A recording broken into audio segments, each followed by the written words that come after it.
So, ఈ రోజుల్లో womens are so independent. అప్పట్లో అయితే అవును. తాతలు, ముత్తాతల కాలంలో యంగ్ ఏజ్‌లోనే 12 ఇయర్స్ మెచ్యూర్ అయిన వెంటనే మ్యారేజ్ చేసేవాళ్ళు. బట్ దీస్ డేస్ అట్లా కాదు. ఇండిపెండెంట్ లైఫ్ వచ్చేసింది. So, that quality of eggs కూడా తగ్గిపోతున్నాయి అని చెప్తూ ఉంటారు. అవును. సో, దీని గురించి వాట్స్ యువర్ టేక్ మ్యామ్? ఈ మధ్య కాలంలో ఏంటంటే కొంచెం యాక్సిలరేటెడ్ ఏజింగ్ అనేది కనిపిస్తుంది. Especially with relation to ovary. ఇప్పుడు నార్మల్‌గా మన బయోలాజికల్ ఏజ్ అనేది ఒకటుంటుంది. అట్లాగే ఓవరీలో కూడా number of eggs, ovarian ageing అని అంటామనమాట. హ్మ్. సో, యూజువల్లీ ఇంతకు ముందు కాలంలో అయితే యూజువల్లీ మెనోపాజ్ అంతా ఆఫ్టర్ 45 ఇయర్స్ వచ్చేది. But again because of the excessive stress కానీ, లేకపోతే మన ఫుడ్ హ్యాబిట్స్ కానీ, పొల్యూషన్ కానీ అంటే రకరకాల కారణాల చేత ఏమవుతుంది అంటే సో, ఎగ్ నంబర్ అనేది తొందరగా తగ్గిపోతుంది. హుహు. సో, దాని మూలాన మీరన్నట్టు ఈ ఫర్టిలిటీ ఇష్యూస్, తర్వాత మెనోపాజ్ అనేది తొందరగా రావటం. సో, ఇలాంటివి తరచుగా చూస్తూ ఉంటాం.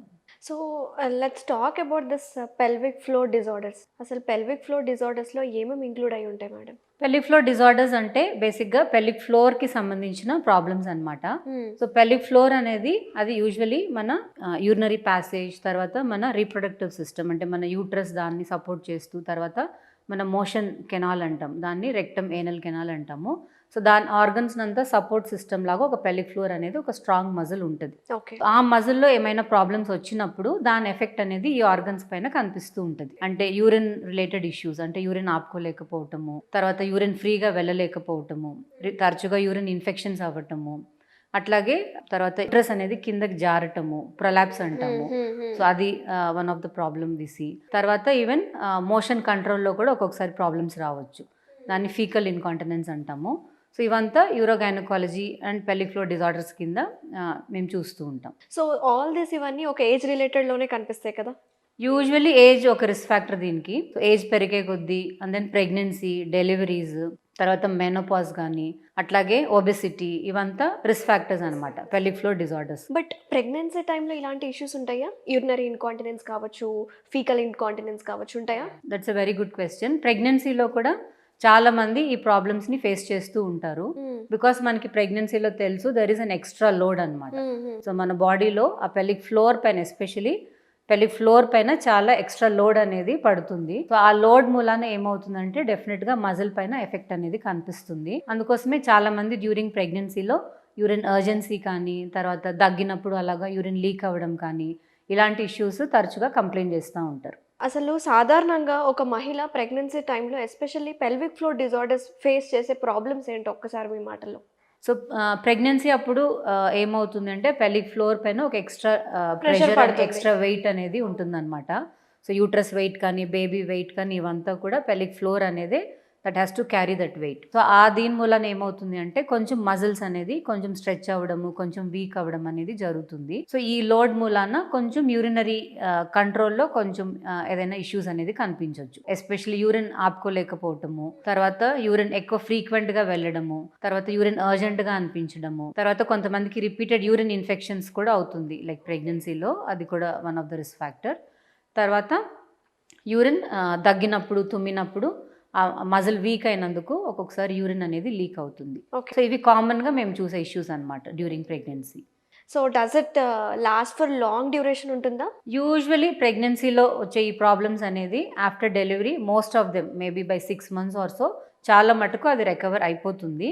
అందుకోసమే ఈవెన్ డ్యూరింగ్ ప్రెగ్నెన్సీ కానీ, లేకపోతే డెలివరీ అప్పుడు కానీ అండ్ ఆఫ్టర్ చైల్డ్ బర్త్ కూడా సో, పెల్విక్ ఫ్లోర్ ఎక్సర్‌సైజెస్ అనేది చాలా ఇంపార్టెంట్ అనమాట. సో, మనం జనరల్ ఎక్సర్‌సైజెస్ ఎలా చేసి మన బాడీని ఎట్లాగైతే మనం ఫిట్‌గా పెట్టుకుంటామో, అలాగే మనం ఫోకస్ అనేది పెల్విక్ ఫ్లోర్ పైన కూడా ఉంచాలి. సో, పెల్విక్ ఫ్లోర్ పైన ఆ ఎక్సర్‌సైజెస్ అనేది చేసినప్పుడు ఆ పెల్విక్ ఫ్లోర్ స్ట్రెంగ్తెన్ అవుతుంది. అప్పుడు ఇలాంటి ఇష్యూస్ అనేది మీరన్నట్టు లాంగ్ టర్మ్ లేకుండా మనం అవాయిడ్ చేసుకోవచ్చనమాట. ఓకే. వన్స్ ఈ ఇష్యూస్ ఫస్ట్ బేబీకొచ్చినప్పుడు, సెకండ్ మళ్ళీ కన్సీవ్ అయినప్పుడు ఇలాంటి ఇష్యూస్ వచ్చే అవకాశాలుంటాయా? యూజువల్లీ ఉంటుంది. ఎందుకంటే బికాజ్ ఎవ్రీ టైమ్ ప్రెగ్నెన్సీ అప్పుడు మనం ఈ ఏదైతే డిస్కస్ చేసామో అది ఎవ్రీ ప్రెగ్నెన్సీలో కనిపిస్తుంది కాబట్టి వాళ్ళకి ఆల్రెడీ ఆ టెండెన్సీ ఉంది అంటే అది మళ్ళీ నెక్స్ట్ ప్రెగ్నెన్సీలో రికర్ అయ్యే ఛాన్సెస్ ఎక్కువుంటది. బట్ అవన్నీ కూడా ఒక controlled weight gain, proper nutrition, తర్వాత పెల్విక్ ఫ్లోర్ ఎక్సర్‌సైజెస్‌తో చాలా మటుకు దాన్ని మనం కంట్రోల్ చేసుకోవచ్చు. ఈ రోజుల్లో over active bladder especially young వుమెన్స్‌లో ఎందుకు కనిపిస్తుంది? ఓవర్ యాక్టివ్ బ్లాడర్ అనేది బేసిక్‌గా ఏంటంటే ఇందులో సింప్టమ్స్ ఏముంటాయంటే యూరిన్ అర్జెంట్‌గా రావటము, అండ్ ఎక్కువ ఫ్రీక్వెంట్గా వెళ్ళటము. అండ్ దెన్ వన్స్ అర్జెన్సీ ఆ సెన్సేషన్ వచ్చింది అంటే ఎట్టి పరిస్థితులైనా వెళ్ళిపోవాలి. ఇన్ కేస్ మనకి దగ్గరలో వాష్రూమ్ లేదు అనుకుంటే చాలా అన్‌కంఫర్టబుల్‌గా ఫీల్ అవుతారు. అండ్ కొంతమందికి ఇది మరీ ప్రాబ్లమ్ సివియర్ అయింది అనుకోండి, దెన్ ఒక్కొక్కసారి వాష్రూమ్‌కి వెళ్ళే లోపలే కూడా ఒక్కొక్కసారి యూరిన్ అనేది లీక్ అవుతుంది. దాన్ని అర్జ్ ఇన్‌కాంటినెన్స్ అంటాం. హ్మ్. సో యూజువల్లీ ఇవంతా కూడా ఇన్ జనరల్ నోషన్ ఏంటంటే ఇవంతా ఏజ్ రిలేటెడ్ ప్రాబ్లమ్స్. చాలా పెద్ద వాళ్ళలో వస్తది, ముసలి వాళ్ళలో వస్తది. ఇది నార్మల్ ప్రాసెస్ ఆఫ్ ఏజింగ్ అని ఒక చాలా ఇట్స్ ఎ మిత్ అని అనుకోవాలి. హ్మ్. బట్ ఈ మధ్య కాలంలో ఏంటంటే ఇవి even younger age group, even చిన్న ఏజ్ వాళ్ళలో కూడా చూస్తూ ఉన్నాం. Even in 30s? యెస్.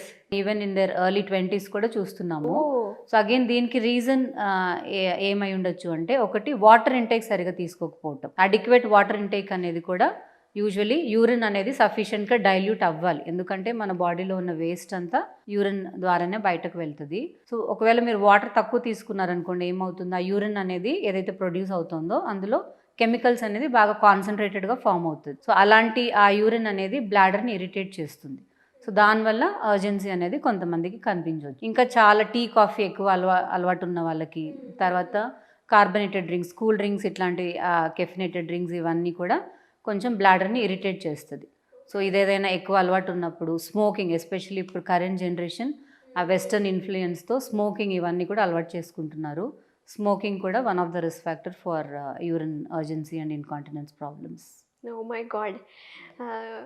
ఏదో సోషలైజ్ అవ్వడానికి కోసం చాలామంది they smoke and alcohol drink చేస్తారు. దానివల్ల లివర్ పాడవుతుంది, లంగ్స్ పాడవుతాయి స్మోకింగ్ వల్ల అనుకుంటాం గానీ, even it affects the reproductive system గూడా.